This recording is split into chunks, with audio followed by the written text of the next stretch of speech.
Hey, what's up friends? It's Robert with Hush Performance. Behind me is a 94 Acura Integra. This is one that we picked up to build our billet hood hinges for. The hinges that are on here are still prototyping. This car that we picked up came exactly how you see it. I found it on Facebook Marketplace, but we're trying to figure out what we want to do with it. It's not in too horrible condition. Figured, let's just troll the internet while we have it. We got into three-piece front-end business several years ago, and we just picked up a wide body kit off of Push Performance. We bought the company from the original owner, Chad Barber, and we needed a chassis to also showcase that front end too, so why not do it on this one? We actually have a D16 Z6 in the shop right now. It's one of the engines that we got in our stockpile over there. This right here we called Jarvis. We built this back in 2012. I was and still am a huge fan of Iron Man, and this was our cable to hydro conversion simulator. Guys would actually get on this and then use the pedal to see how our conversions felt. This was one of my single cams I blew up on my race car. I also have a single cam hydraulic transmission too, which will be perfect placement in this. For some of you new cats out there, it's basically the same engine mount for a Civic as it is in the DC. So what I'm going to do is grab some Hossport motor mounts off of the shelf right there, put them on that, post a video, let's see if it goes viral. Prepping for this video, just keep in mind if you have an auto Integra, this mount right here is going to change in between a manual and an auto car. This bracket would be much higher than it is right now,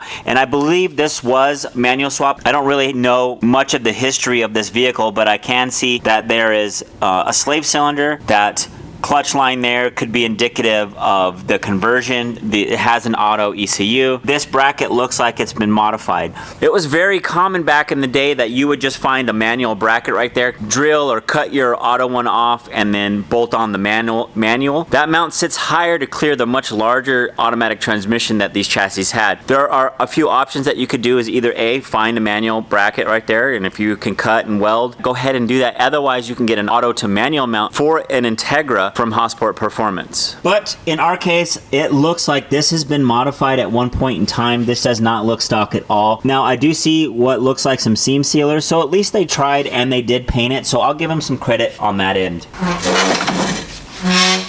This engine does have a crank in there, and I did that because when we were using it on the simulator, I needed to be able to mount clutch, and to get a clutch on there, I had to add a flywheel, and to get a flywheel on the block, I added the crank. The transmission I'm going to bolt onto it is just going to add a little bit more weight, even though that transmission is empty also. But what I'm using right now is a seat belt, so if you find yourself in a junkyard, this is going to be like the fastest way to get an engine out rather than trying to use some kind of hook and hoist that they have available. You can cut these right off out of any car that you don't want anything out of.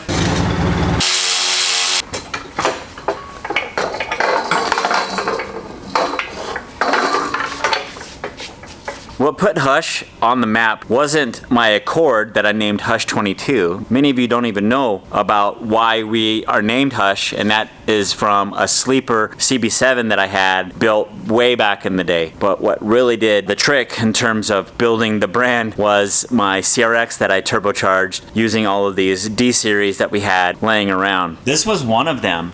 Back in the day, we did so many B-series swaps that we had what seemed like infinite amount. We had so many that there got to a point that we were throwing them away. I decided that we needed to do something with them, and before Hossport even created the cable to hydro mount for an EF using a D-series, or at least before they released it, I developed my own mount kit and then figured out how to do a cable to hydro conversion with my CRX using one of these D-series. That's actually our flagship product, and I'm mixing stories a little bit in the timeline. We made a really awesome CRX, at least I loved it, and we were the street terror of the community. I learned a lot of lessons and I blew up a lot of motors, and this was one of them. And since I had this one laying around, that I decided to powder coat this one and then use it for our simulator Jarvis, and I have a lot of nice parts on there. One being this Victor X intake manifold that I actually bought off of Speed Factory before you knew Speed Factory like they were. They were actually into D-series as well. I don't know if this one was ever on their car, but I know that they had it for sale on eBay, and this throttle body was something cheap cheap that I got off eBay also. It was black and it ended up turning this gold color because of all the trips we had out in the sun. This right here is the FD2 kit. So eventually Hossport did come out with a motor mount kit for a complete like hydro, like a Y8 or a Z6 engine, including transmission in your EF. Actually, it wasn't too long after that I made my own mount for a hydraulic transmission that theirs was released. Maybe a year or something like that. But by then, you know, we've already made a name for ourselves as far as the single cams in a CRX. Eventually, we end up going with a full hydraulic system rather than linkage that Hossport came out with. If you're following along, anything that I'm saying is making sense. This is the hydraulic transmission that I used on our simulator. This piece right here is a later addition, but what I had noticed is when we had all of these engines that came out of EGs and EKs, we also had the transmissions. And then when I say I first started in a shop called Collective Racing in Tucson, Arizona. We did numerous B-Series swaps in just about any Civic of the time, and we might have had maybe 20 plus of these single cams just laying around. And like I mentioned, we just had so many, nobody wanted them. Let's figure something out. I went and bought myself a CRX. I'm gonna figure out how to get this in. One of the swaps we started doing a lot of was a B-Series hydraulic transmission into an EF. Let's say we would get 92 plus B16s or GSRs with the hydraulic transmission. We started doing those swaps because Hossport just released their cable to hydro conversion for B-Series in an EF. You'd be able to mount the transmission, and then they came up with this linkage that bolted to the side of the transmission. Well, what I noticed with all of these single cams that were laying around, the bolt pattern was essentially the same as the B-Series. I was like, yo, I can get the EF to actuate the clutch just like we can in a B-Series. We can do something with this D-Series, but what is it going to take? And so I went out and bought myself a CRX. I bolted them two together and then realized I was going to need to come up with my own rear T-bracket and a mount that went onto the transmission. So with those two things, I was on the road running it, but using the B-Series cable linkage that Hossport came out with. Once I went D-Series, the possibilities seemed to me endless. This transmission, you see a big, giant, gaping hole here, and this was a JDM Hydro ZC. Hydro ZCs were available in EGs and even DCs.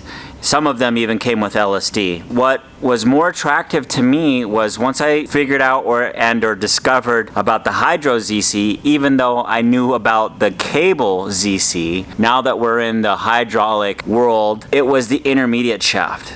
Now, on a ZC in an EF with the cable ZC transmission, most guys will know that it comes with an intermediate shaft. That means it's also equal length axles, and that's what is really attractive. It reduces torque steer, and then of course, coupled with an LSD, you got some awesome power to both wheels, especially in a turn. I was a drag racer, and I wanted no torque steer using my slicks because that was kind of a common thing, or is a common thing with those that are using the long axle on the driver's side. Once I discovered that there was a Hydro ZC, I had to get it. When you're switching back and forth between a hydraulic intermediate shaft and a cable intermediate shaft, and that was the mistake that I made. I didn't know that there was a difference. All I knew is that they bolt in. Something I discovered, at least even with the B-Series, is if you go to put in a cable intermediate shaft into a ZC Hydro transmission, or even a cable B-Series intermediate shaft in a hydraulic B-Series transmission, the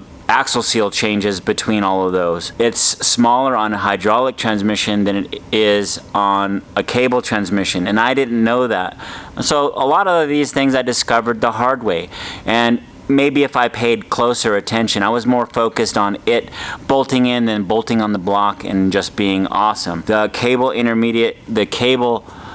ZC intermediate shaft that I had in this hydraulic transmission opened the seal really tight, and it wasn't until it started rolling that I believed that the oil was coming out, and I didn't realize what was happening. I like, it was once I was driving and I thought that the oil was coming through this old engine, like it was blow by that was spraying out, and that's where the oil was coming from, because I did notice that there was oil soot and dirt caking up on the back of the car, but I thought it was from the exhaust. I seized this transmission and blew a hole in it that I realized what was actually going on. That cleaned up nicely, huh? So let's talk about this slave cylinder. This right here is a pull type slave cylinder from Willwood. What you're seeing here is something that we discovered much much later on. In an EF, everything is just super crammed in there, and we had the turbo, we had a 3-inch downpipe, snaked real close to the block to try to keep everything away from the radiator. But the cable became a problem. Like, this cable is still involved. And when I was working at Collective Racing, we had a lot of, I don't know if you want to call them warranties, but we had customer complaining how heavy their pedal was, and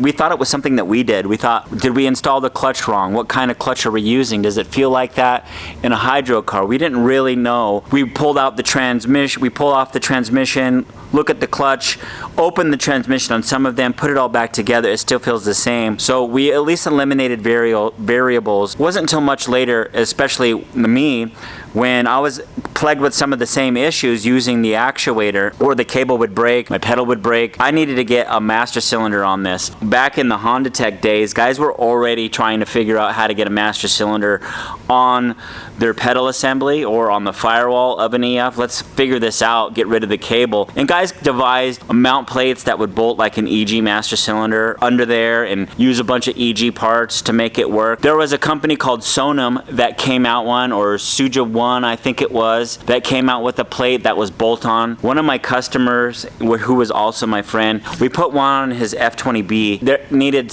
like, it didn't really work. We had to make some fit changes, and then there was other issues like the whole bracket would twist. I liked the idea because I also wanted it for my car, but what they had going on just wasn't going to work. We devised our own. It was so much different that when we posted about it, at least on my D-Series thread, people liked it and wanted it also. That's basically how Hush Performance got into product development. Now that we have this conversion going on, now I need to put a slave cylinder on there, and I can't fit one. The downpipe is right in the way. So now what am I going to do? Like, there's just no room in the car for it. One of my friends said, hey, let's try this. We had mounted this pretty much the same but different at the same point, and it looked a little bit different and it was a little bit more compact, but the whole idea is that it moved the slave cylinder from this side to on the other side, and what it's going to do, it's actually going to pull the clutch fork rather than push it. And I had all of the room, and that was something else that we were able to adapt to our conversions and that guys utilize to this day. It's really starting to look good with these Hossport mounts on there. This is the brand name, man. You really got to go with the innovators of the community. You know, Hossport has such a unique story. I knew about them before they knew of me. Probably like a lot of you guys are just fans or have used their product. It was from Arizona, and Hossport's based in Arizona. That in itself was like a home run as far as like what brand I'm going to go with. But we're talking early 2000s, and there was a few competitors out there, but Hossport was it for me because they were just in every magazine. Not only were they in those magazines to promote their product, but they were in all of these series called How to Swap. I believe it was Sport Compact and maybe a number of other magazines. They would straight up just go to Hossport and let's do a swap, and then they would show you how to do it in those magazines. And I learned a lot of what I know right from reading every page. I just couldn't get enough of it.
There it is. Look at that. That looks pretty good, man. I think this is going to troll some people. I also like the idea of doing an actual single cam in this car. Tuck, shave, clean bay, turboed. Our 3-piece front end on this guy. Oh man, I've never owned a DC, so this is kind of cool for me. Hey, let's hope that video goes a little viral. Hopefully I can get a good edit out of it. Guys, thank you for watching. We have so many more stories. We've been in this industry for almost 25 years. I've met a lot of industry leaders, many people that you probably know. I have been in the same room, shaking hands. We've built cars together. I hope to be able to share those. Make sure to follow us right here at Hush Performance. And if there's any products that you need, check our website out at hushperformance.com. And like always, happy tuning.